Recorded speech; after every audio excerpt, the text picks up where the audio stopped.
सचिन तेंदुलकर, महेंद्र सिंह धोनी, रोहित शर्मा, श्रेयस अय्यर और शिखर धवन, इन सबको आपने म्यूचुअल फंड सही है एड कैंपेन में देखा होगा। ये इंडिया का one of the most successful ad campaign माना जाता है। 2017 में इसके लॉन्च होने के बाद 50 लाख नए इन्वेस्टर्स ने म्यूचुअल फंड में इन्वेस्ट करना शुरू किया। इनफैक्ट 2017 में इंडियन इन्वेस्टर्स की मंथली एसआईपी की टोटल वैल्यू थी 4,700 करोड़ रुपए, जो कि आज 6 गुना बढ़ के 27,000 करोड़ हो चुकी है। सेम पीरियड में इंडियन म्यूचुअल फंड इंडस्ट्री के टोटल एसेट्स 20 लाख करोड़ से आज 75 लाख करोड़ हो चुके हैं। पैसा ही पैसा हो गया। सो म्यूचुअल फंड इंडस्ट्री के लिए तो म्यूचुअल फंड सही है, पर क्या हमारे जैसे रिटेल इन्वेस्टर्स के लिए ये सही है? S&P ग्लोबल के एक स्टडी के अनुसार लास्ट 5 साल में 93% actively manage large cap funds ने उनके बेंचमार्क से अंडर परफॉर्म किया है। अगर हम mid and small cap category की बात करें तो यहां भी 77% फंड उनके बेंचमार्क को बीट नहीं कर पाए हैं। इसी तरह अगर हम ELSS फंड्स की बात करें, जिनमें बहुत सारे इंडियन इन्वेस्टर्स टैक्स बचाने के लिए अपना पैसा इन्वेस्ट करते हैं, वहां भी परफॉर्मेंस इतना इंकरेजिंग नहीं था। पिछले 5 साल में 72% ELSS फंड्स ने S&P के बेंचमार्क से अंडर परफॉर्म किया है। ये गड़बड़ है बाबा। सो मेरे हिसाब से म्यूचुअल फंड सही तभी है जब आपके पास सही म्यूचुअल फंड्स है, और आपके पास सही म्यूचुअल फंड्स होने के लिए एक सही फ्रेमवर्क का होना जरूरी है। ऐसा फ्रेमवर्क जो आपको हर एक कैटेगरी में अपने पोर्टफोलियो के लिए कुछ टॉप परफॉर्मिंग फंड चूज करके दे दे। सो आइए आज के वीडियो में देखते हैं कि हमारे म्यूचुअल फंड सिलेक्शन फ्रेमवर्क में सबसे इंपॉर्टेंट क्राइटेरिया कौन से हैं, इस फ्रेमवर्क को कैसे यूज करें जिससे कि हमें हमारे बेस्ट फंड्स मिल पाए, और फाइनली कौन सी सावधानियां बरतनी चाहिए इस फ्रेमवर्क को यूज करते समय। हमारे म्यूचुअल फंड सिलेक्शन फ्रेमवर्क में 6 मेन क्राइटेरिया है। पहला क्राइटेरिया है मोमेंटम।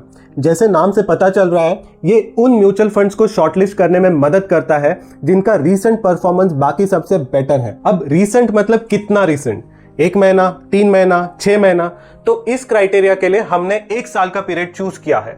सो बेसिकली वो म्यूचुअल फंड्स जिनका लास्ट 1 ईयर का रिटर्न्स बाकी सबसे ज्यादा है, उन्हें इस क्राइटेरिया में टॉप मार्क्स मिलेंगे। दूसरा क्राइटेरिया है वोलेटिलिटी। इसे हम स्टैंडर्ड डिविएशन भी कहते हैं। ये हमें बताता है कि टाइम के साथ फंड्स के रिटर्न में कितना उतार चढ़ाव होता है। जितना उतार चढ़ाव कम हो उतना हमारे रिटर्न स्टेबल होते हैं। आइडियली लॉन्ग टर्म में ये वैल्यू जितनी कम हो उतनी इन्वेस्टर्स के लिए बेटर होती है। सो फॉर एग्जाम्पल, अगर एक फंड का रिटर्न पहले महीने में +20% है और दूसरे महीने में वो गिर के -10% हो जाता है, और एक दूसरे फंड का रिटर्न पहले महीने में +10% आता है और दूसरे महीने में भी उसी के आसपास +11% आता है, तो एज एन इन्वेस्टर हमारे लिए दूसरा फंड बेटर है। क्या बात है सर, क्या बात है सर। तीसरा क्राइटेरिया है वैल्यू।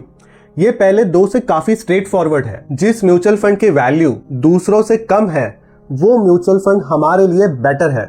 सो बेसिकली सस्ते में खरीदो, महंगे में बेचो। ये वैल्यू क्राइटेरिया की बेसिक फिलॉसफी है। और हमें कैसे पता चलेगा कि एक फंड की वैल्यू दूसरे से कम है या नहीं? यस, आपने सही गेस किया, उसके पोर्टफोलियो के पी रेशियो से। सो जिस म्यूचुअल फंड का पी रेशियो कम है वो mutual fund as an investor हमारे लिए बेटर है। फोर्थ क्राइटेरिया बहुत ही इंपॉर्टेंट है और उसे कहते हैं रोलिंग रिटर्न्स। अब रोलिंग रिटर्न्स समझाने के लिए एक सिंपल एग्जांपल लेते हैं। मान लीजिए आपने एक म्यूचुअल फंड में 1 जनवरी 2020 को इन्वेस्ट किया था और अगले 5 सालों तक आप उसमें इन्वेस्टेड रहते हो और आपको 12% का रिटर्न मिलता है। फिर अगले दिन आप फिर से 2 जनवरी 2020 को उसी फंड में इन्वेस्ट करते हैं और अगले 5 साल तक यानी 2 जनवरी 2025 तक इन्वेस्टेड रहते हैं और इस बार आपको 13% रिटर्न मिलता है। इसी तरह आप 31 जुलाई 2020 तक हर दिन इन्वेस्ट करते रहते हैं और आपको हर 5 साल के कॉम्बिनेशन का एक रिटर्न मिलता है। जब आप इन सारे रिटर्न्स का एवरेज निकालते हैं तो उससे 5 इयर्स रोलिंग एवरेज रिटर्न कहते हैं। अब सवाल यह है कि इतना सब क्यों करना है? क्योंकि अगर आप सिर्फ पॉइंट टू पॉइंट रिटर्न देखोगे, जैसे कि 1 जनवरी 2020 से 1 जनवरी 2025 तक, या फिर 31 जुलाई 2020 से 31 जुलाई 2025 तक, तो मार्केट के उतार चढ़ाव के हिसाब से या तो आपको एक अबव एवरेज वैल्यू मिल सकती है या फिर आपको एक बिलो एवरेज वैल्यू मिल सकती है, बट एक्यूरेट एवरेज रिटर्न आपको सिर्फ रोलिंग एवरेज रिटर्न ही दे सकती है। इसीलिए ये क्राइटेरिया बहुत ही इंपॉर्टेंट है। अब 5वां क्राइटेरिया है एक्सपेंस रेशियो। ये वो फीस है जो म्यूचुअल फंड आपके पैसे मैनेज करने के बदले लेती है। और ये इंपॉर्टेंट क्यों है?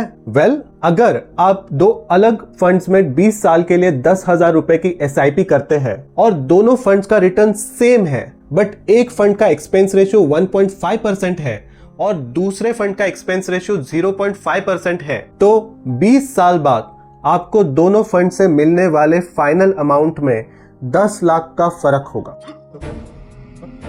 और इसीलिए एक्सपेंस रेशियो इंपॉर्टेंट है। फाइनली हमारा लास्ट क्राइटेरिया है फंड मैनेजर टेन्योर, यानी कितने साल से एक ही फंड मैनेजर उस म्यूचुअल फंड को मैनेज कर रहा है, और ये जितना ज्यादा हो उतना अच्छा है, क्योंकि इससे हमें पता चलता है कि फंड मैनेजर कुछ तो सही कर रहा है जिससे कि वो कंपनी में टिका हुआ है। क्राइटेरिया तो हमारे फाइनल हो गए, अब बारी है इन्हें एक्सेल में यूज करने की। सबसे पहले हम फंड्स के डिटेल्स भरेंगे अक्रॉस ऑल द 6 क्राइटेरियाज। अगर आप सोच रहे हैं कि ये सारे डिटेल्स हमें कहां से मिले हैं, तो बेसिकली ये हमने 2 वेबसाइट से उठाए हैं। रोलिंग रिटर्न्स के डिटेल्स हमें रूपी वेस्ट नाम के वेबसाइट से मिले और बाकी सारे डिटेल्स हमें वैल्यू रिसर्च से मिले। जिनको ये वेबसाइट्स पता नहीं है उनके लिए मैंने एक्सेल में स्टेप वाइज स्क्रीनशॉट्स डाले हैं जिससे वो इन वेबसाइट से ये डाटा निकाल सकते हैं। अब दूसरे स्टेप में हम सारे स्कोर्स को एक स्टैंडर्ड स्केल में कन्वर्ट कर देते हैं, जिसमें बेस्ट परफॉर्मर को 10 का स्कोर मिलता है